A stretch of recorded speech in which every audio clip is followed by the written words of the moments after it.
Okay, so the first way we want to talk about here with getting data from Excel or a text file into SQL Server is the import export wizard. So that's built into Management Studio. Microsoft's done a great job of getting tools in your hands that really help out. In this case, it's under the tasks and the import data. So let's take a look. I am over here in Management Studio. And the first thing I want to do is I need a database to do all this stuff in. So let me create a database. I just right click and say new database. I will call this, let's see, I'll call this Excel import training. And I'll hit OK. And I have a new database, Excel import training. So that's the first step. I've got a database here to put the table in. And now what I also have is I have a couple of files here. I have a products file, which is a tab delimited file. It has, I'm sorry, not tab, pipe delimited. It's a vertical line there. So all the columns are delimited by that vertical line. And it also has, the first row has the column labels on it. So the first thing I want to do is just, let's fire up and get that into our database. So I will go back into Management Studio and I will right click on the actual database I want to import into. I'll go to Tasks and I'll say Import Data. So now this brings us into the SQL Server Import and Export Wizard. So this is where we'll do all of our work. This first screen is just an introduction screen. So I'll go Next.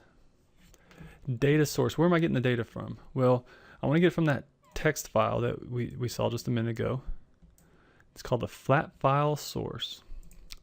So I click on that and it's going to give me some different screen look here. I'll hit browse and I'll go into the demo and get that products text file. So now I've got that and it wants to know, is there a it wants to know if we need to skip any rows. We don't want to skip any rows, and that's because we have this checked here, column names in the first data row. That tells us, or that tells it to skip the first row. And if we want to skip any more rows, we do it here. And so at this point, let's go next. And so now it tells us all about the columns. It knows that it was a vertical bar or a pipe delimited. So let's go next. Now, what we want to do is we wanted to make sure we're connected to the destination. So that's my server. I'm logging in as with Windows authentication and I'm going to that database, Excel import training. So we'll hit next. And now it wants to take that products, and since it knows the name of the file of products, it made a table name products. And we can preview it. It looks pretty good to me.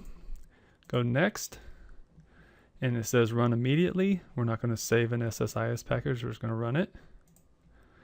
Gives us a little summary of what it's going to do. Hit finish and we can watch it go through here.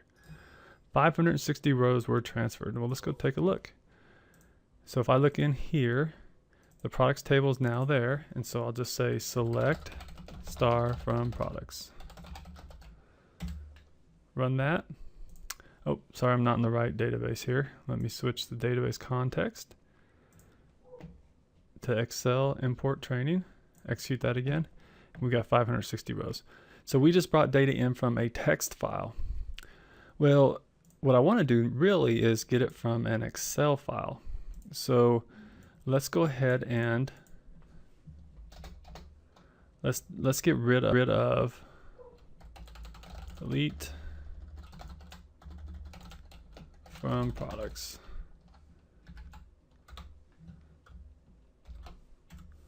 Make sure our table is empty. And let's go through the import export wizard one more time here.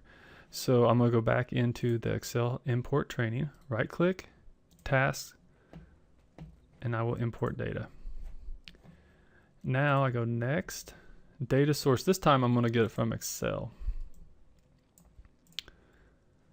And I will go Excel path. It's sitting in the same folder, products XLSX.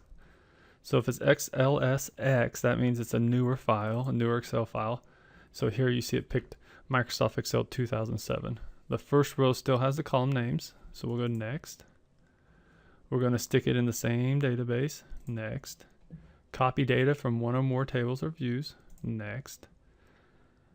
And there's 3 sheets in this thing. And so which one do we want? And so we can just pick one and then hit preview, and that's the one we want. Okay. So what if we pick the other one? Preview. There's no data in it, right? And also notice that it tries to name the table the same as the sheet name.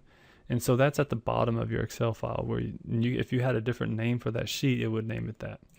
Well, I'm going to call this products from Excel here.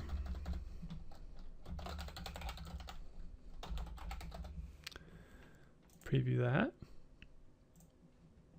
Okay, so let's go ahead and go next. And then let's run immediately. Finish. And there we go, 560 rows again. We'll close that. And if we come over here and refresh our tables, you can see we have products from Excel. So let's go ahead and do that. Let's take a quick look at the top 1,000 rows. And there we go. So we have data. So we just brought some data in from Excel, and we brought data in from a text file using the import export wizard.